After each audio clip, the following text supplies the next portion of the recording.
Yahudi yang menganut Islam. Di Gaza ada juga yang Kristen, 14 sampai 15%. Yang di jalur Gaza, yang agama kan Islam mendung. Yang Yahudi, yang Kristen. Di Israel juga Islam 20%. Yang kan awak Yahudi yang ada di Israel.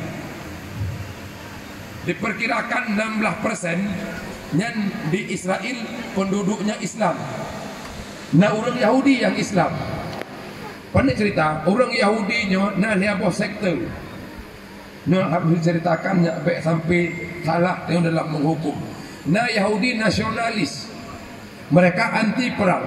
Hanya setuju terhadap penjajahan orang Palestina. Yang kedua, Yahudi ortodok. Mereka juga hanya setuju kepada penjajahan rakyat yang di Gaza, di Palestina. Mereka yang selalu berdoa di dinding ratapan di Yerusalem.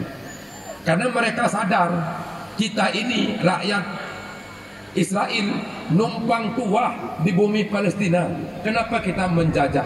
Yang Yahudi ortodok yang taat mereka kepada agamanya, perjanjian lama atau kitab lama, kitab Yahudi. Karena Yahudi sebelum Islam yang agama Muslim, agamanya Nabi Musa.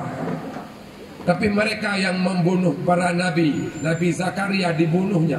Bahkan Nabi Isa dituduh bahwa Maryam berzina dengan tukang domba, tukang kebun.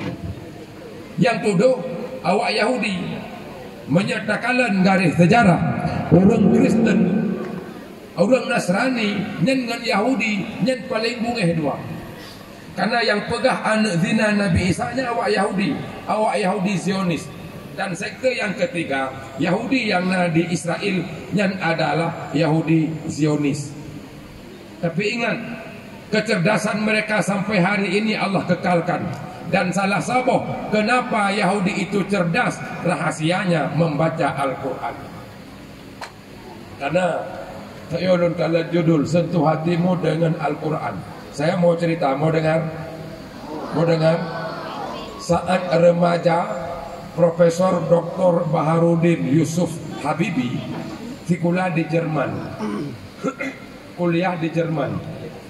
Dari SMA sampai kuliah, kuliahlah baru muncul kecerdasan B.J. Habibie. B.J. Habibie adalah satu-satunya engineer yang menemukan tentang ketahanan pesawat terbang. Wadah pesawat terbangnya nipe, yang sayap kiri kanannya hanya stabil. Yang menemukan adalah B.J. Habibie. Pesawat terbang, wadah diterbang dalam ketinggian tertentu, maka besi yang bisa retak. Maka B.J. Habibie yang menemukan bagaimana ketahanan besi yang saat terbang di udara itu nggak bisa retak.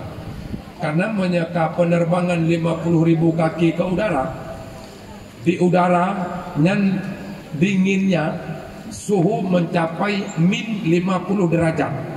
Menyai aqua di detik mentang terperbit ulua pesawat kapten manglom yang membeku karena min 50 derajat, min dingin sekali.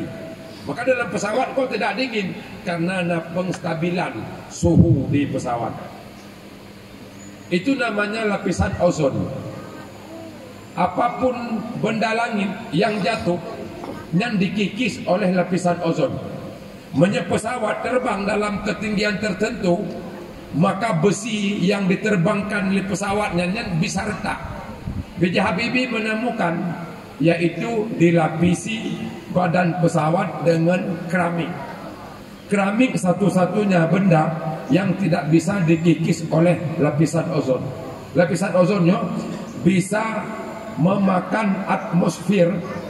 Maksudnya benda-benda langit menghantam bumi dan ipajuh le lapisan ozon di udara. Itulah gunanya lapisan ozon. Yang menemukan itu siapa? B.J. Habibie. Sebelum Habibie secerdas itu, Habibie waktu kerja sekular, projek dimanapun nyana semester pertama, kedua dan ketiga atau duduk di balik catur ulang. Jadi waktu catur ulang pertama itu yang mengambil juara di sekolah adalah awak Yahudi, tiru eneng tiru agam. Oleh semester kedua awak yang cik dalam cok juara. Habibie tahu bahwa kecerdasan yang dia punya hanya jauh beda dengan kecerdasan Yahudi punya. Lalu B.J. Habibie bertanya mbak mereka, kawan, engkau tidak lebih cerdas daripada aku tidak lebih bodoh daripada kamu. Tapi bahkan setiap ujian kah lebih cok juara. Apa rahasianya? Hai pegah awak ya. Akhirnya B.J. Habibie yang gemodoa kiban cara rahasia yang berbucau. Akhirnya karena berkat doa B.J. Habibie, teman pria yang awak Yahudinya berkata, hai Rudi, panggilan B.J. Habibie saat sekolah di Jerman itu Rudi. Rudi, kamu kan orang Islam. Rahasia kecerdasan itu di Al-Quran. Maka orang mana penelitian beberapa tahun yang lalu, yang penelitian di Jepang. Di Jepang ipegat penelitian, ipudek CD, ipegat blok-blok, kamar-kamar khusus, ipuduk cairan, ipudek lagu DJ, lagu dangdut, lagu rock, selawat dan bacaan Al-Quran. Karena air mineralnya menyertacik dengan sebuah alat yang menyejinuikan berdayaan supersonic microchip menanlah ada depuanana dan bisa mendeteksi molekul-molekul yang dikandung dalam air. Dan tidak ada keindahan molekul yang di dalam air kecuali dua, air yang dibaca Al-Quran dan air Zam-Zam.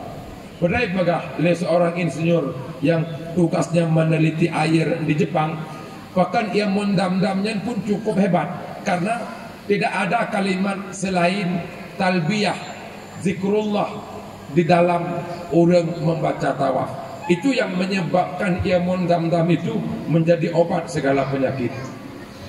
Maka dalam penelitian yang dibenarkan oleh insinyur yang di Jepang.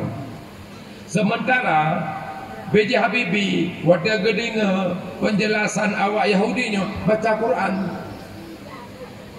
Al-Quran lah yang membuat minda akal ini sehat.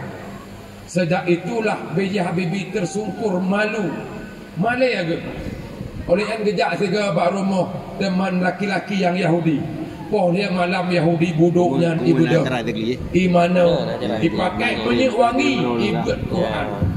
Dan awak Yahudi ingat mereka bisa baca Al-Quran bukan untuk mereka beriman dengan Al-Quran, tetapi hanya icok manfaat Quran. Karena Al-Quran menjadi obat, dan salah satu yang paling didukung oleh bacaan Al-Quran adalah kecerdasan minda utak. Nah, riwayat hadis walaupun dia dhaifkan oleh ulama sebahagian, termasuk yang mendhaifkan Ibnu Hajar Al-Asqalani yang mendhaifkan hadisnya. Tapi nah hadisnya diceritakan dalam riwayat hadis yang dhaif. Al-Quran, siapa orang yang membaca Al-Quran tidak akan pikun. Seorang yang baca Quran 200 ayat di malam, nyanhan akan jawai watia tuha, wangi jenazah watia melinggai, nyan terang dalam kubu. Al-Quran adalah alat untuk mencerdaskan pemikiran. Al-Quran seorang yang membaca akan lembut tutur katanya. Bila dibaca oleh guru dan pemimpin akan diikuti oleh pengikutnya semua nasihatnya. Menyegebaca li orang tua akan gepatih li anak-anaknya. Menyeibaca li anak akan tunduk bahkan oleh orang-orang besar kepadanya. Al-Quran luar biasa. Dan kelembutan paling indah pembentuk jiwa adalah qiraatul Quran. Dan orang yang membaca Quran adalah dari 4 golongan yang dirindukan oleh surga. Ini yang dibaca oleh pejuang Hamas Al-Qassam, bacaan Al-Quran. Maka adik-adik Pak Madrasah Aliyah Negeri 4 Sakti